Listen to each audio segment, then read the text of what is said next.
15 अगस्त 1947, वो दिन जब सालों लंबी स्याह रात से निकलकर हम उस उजाले की तरफ बढ़े जहां हमें खुद अपने देश की तकबीर और तकदीर की इबारत लिखनी थी। हम निकल पड़े अतीत की यादों को संभाल कर और उन शहीदों की शहादत को याद कर जिनकी कुर्बानी ने हमें इस मुकाम तक पहुंचाया। हमारा मकसद सिर्फ देश को अपने दम पर विकास की उस राह तक ले जाने का था जहां सारी दुनिया हमारे जौहर को सलाम करे। ऐसा नहीं था कि हम विकास के रास्ते पर चले नहीं। देश में उस वक्त तैयार हुई बड़ी बड़ी योजनाएं इस बात की गवाही दे रही हैं, जिनके दम पर आज भी हमारा सर फख्र से चौड़ा हो जाता है। आजादी के बाद हमारे वैज्ञानिकों ने जहां आसमान को चूमा तो धरती पुत्र किसानों ने बंजर जमीन का आंचल चीर हरित क्रांति का सपना सच कर दिखाया।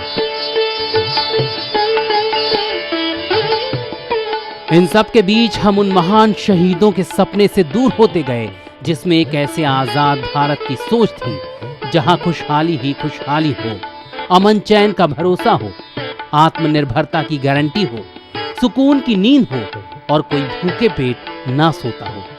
कुछ कुछ बापू की रामराज की कहानी जैसा।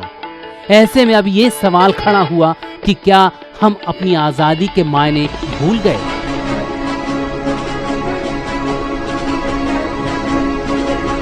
ये टीस शायद आज सिर्फ शब्दों से आजाद संबोधित होने वाले हर भारतीय के दिल में है। शायर इसे अपने अल्फाज में कुछ यूं भी बयां करते हैं। एक टूटी हुई जंजीर की फरियाद हैं हम और दुनिया ये समझती है कि आजाद हैं हम। शायद दर्द जब शायरी बनकर उभरता है तो भावनाओं को महसूस करना और आसान हो जाता है। इशारा वही है, क्या वाकई आजाद हैं हम? आजादी के इतने सालों बाद आज भी आम आदमी के मन में ये सवाल उठता है कि जिस आजादी के लिए हमने कितनी ही जवानियां कुर्बान कर दी, कितने ही आंदोलन जगाए, कितने ही सालों का इंतजार किया, उसके असल मायने हैं क्या?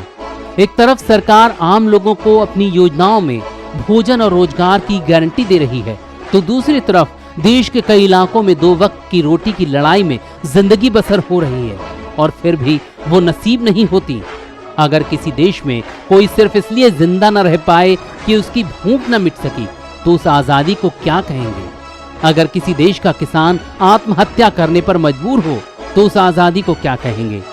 जहां हर तरफ लूट खसोट मची हो तो उस आजादी को क्या कहेंगे? घोटालों और भ्रष्टाचारों से जिस देश की जनता त्रस्त हो चुकी हो उस आजादी को क्या कहेंगे? ऐसे में सवाल वही है कि हमारे देश के वीर शहीदों ने इसी भारत का सपना देखा था। हर बार की तरह इस बार भी हम अपनी आजादी का जश्न उसी तामझाम से मना रहे हैं। भव्य कार्यक्रमों का आयोजन कर रहे हैं, नई घोषणाएं हो रही हैं, तमाम बड़े बड़े वायदे किए जा रहे हैं, उपलब्धियों पर पीठ थपथपाने का सिलसिला भी चल रहा है, शक्ति का प्रदर्शन भी है और अमन चैन पर निगाह रखने वालों को चेताया भी जा रहा है। लेकिन आयोजनों के चंद घंटों के बाद क्या वहीं वापस जहां से कुछ वक्त पहले चले थे, सब ज्यों का त्यों। ये हवाएं हवाओं के रुख में बह जाएंगी। फर्क नंबरों का होगा। कभी आजादी की 25वीं वर्षगांठ थी, फिर 50वीं हुई और अब 68वीं है। लेकिन इस फर्क से हासिल क्या होगा? शब्दों में फिर इस दर्द को बस यूं ही बयां कर सकते हैं। असीरो शौक की आजादी मुझे भी गुदगुदाता है, मगर चादर से बाहर पांव फैलाना नहीं आता है।